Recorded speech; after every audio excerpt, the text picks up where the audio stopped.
Gandang umaga po sa ating mga friends at followers. Nandito po ako sa breeding area natin at makikita nyo yung mga bagong umpisa na mga sisiw, ilan lahat ito, Bart? 150 yan. Mga ilang linggo na ito? Isang linggo pa lang? Opo. Pero lipat namin yan. Pero ililipat na ito sa sa range, no? Opo. Lipat namin kasi ito, i-candling na po namin ito. Yung 500 plus na. Ito naman, malapit ng mapisa. Ilang araw pa ito bago mapisa? Yung 5 po. 5 araw.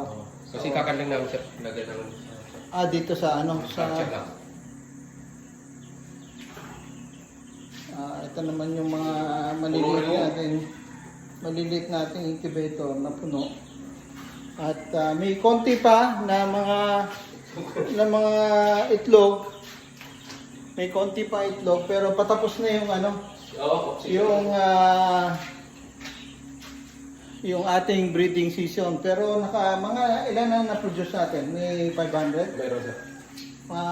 More or less mga 500 na lalaki o sisiw. Lalaki yata sir, makakuha tayo. Mga 500 na lalaki ang makukuha natin itong breeding Kasi season. marami yung nasa harapan eh. So, yan po yung ating report sa ating breeding season ngayong taon. At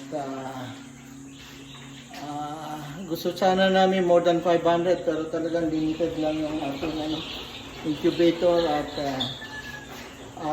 ating mga areas for breeding. So yan po ang aming report ngayon